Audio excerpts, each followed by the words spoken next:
mulai dari 4.000, tapi itu tuh menu tumisan kayak sayur. Jadi ada capcay, terus ada keciwis, labu siam kayak gitu. Tapi kalau misalkan kayak daging-dagingan itu di atas 10.000.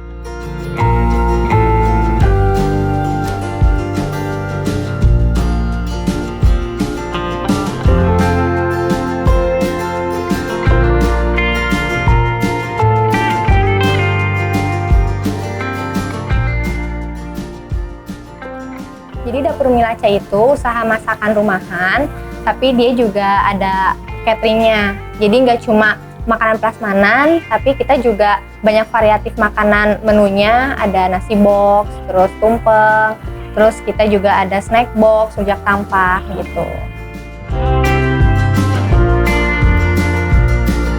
Yang lain mungkin masakan-masakannya tuh contoh kayak di warteg gitu ya. Kan dia usaha makanannya tuh rumahannya nggak kayak gini. Kalau di kita itu ada kayak paru, ada cumi. Jadi kayak masakan-masakan rumahan tapi Nusantara gitu. Karena ada ayam woku juga kita punya gitu. Menu andalannya itu ada ayam geprek kemangi, terus ada yang sekarang lagi best seller ayam woku, terus juga ada paru manis pedas, ada tongkol suwir, terus ada gepuk. Jadi awalnya bikin usaha ini itu memang aku itu pengen banget punya usaha masakan gitu, tempat makan. Terus akhirnya aku sharing sama mamaku gitu, kayak usaha apa ya mah gitu. Terus akhirnya kata mamaku udah aja usaha makanan, karena makanan itu kebutuhan pokok yang memang kita itu butuh sehari-hari gitu. Dan itu juga modal nekat. Jadi aku sama mamaku itu dari awal memang aku dan mamaku yang masak sendiri gitu. Ini tuh bisnisnya udah dari 2017. Menurut aku kalau besar banget, mungkin belum, tapi terus berkembang. Kalau omset sendiri, seharinya itu kita bisa sampai ada 200 pesanan paling kecil. Itu yang dine-in sama catering. Banyak saingannya sebenarnya masakan-masakan seperti ini.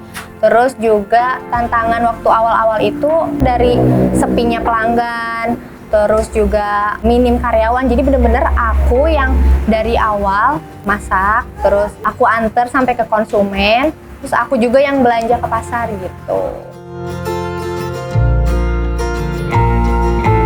Awalnya kita cari tempat, itu tuh bener-bener dadakan banget. Jadi aku punya modal secukupnya, terus waktu itu aku masih kerja. Terus akhirnya ada kenalan lah, katanya ada food court yang butuh gitu. Terus akhirnya ya aku nyewa di situ gitu.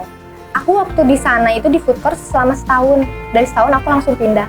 Karena alhamdulillah nasi boxnya rame. Sampai waktu itu yang pesennya itu kayak dari luar, bis-bisan itu pesen nasi box.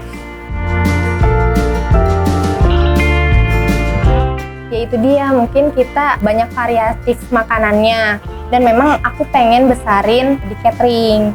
Makanya itu aku juga banyak bikin menu-menu variatif untuk catering itu. Harus eksplor menu sih menurut aku ya, karena inovasi menu itu penting banget. Jadi nggak hanya menu itu aja, jadi memang setiap bulannya atau bahkan setiap minggu itu ada rotasi menu supaya orang nggak bosen. Setiap hari itu kurang lebih 30 masakan gitu. Tapi itu tuh 30 masakan bukan yang disajiin di prasmanan, tapi ada juga yang ngegoreng dadakan gitu. Jadi di Dapur Milaca ini kalau misalkan tumisan-tumisannya ini semuanya fresh dimasaknya. Ini juga daging-dagingannya fresh, jadi memang yang setiap harinya kita masak. Terus kalau misalkan selain di sini juga kita ada yang menu digoreng-goreng. Jadi kita itu belanjanya setiap hari, tapi itu juga dari pelanggan-pelanggannya udah nganterin langsung ke tempat. Kita start masaknya dari jam 5 pagi. Kalau ada yang habis, tapi misalkan jam bukanya masih lama, kita pasti masak lagi. Nah, jadi kalau misalnya ada yang pesan dadakan, itu prosesnya di sini.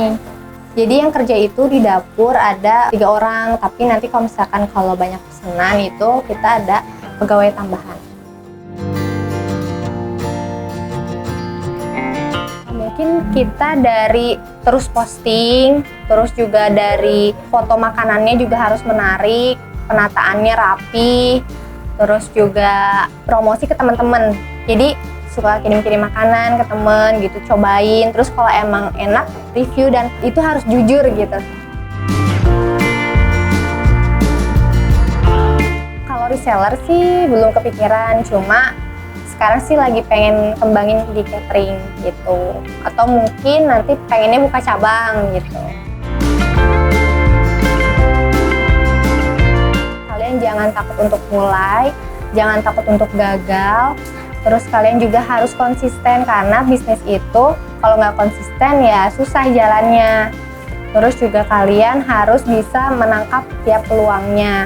Jadi kalau kondisi pasar lagi rame apa, ya ikutin gitu.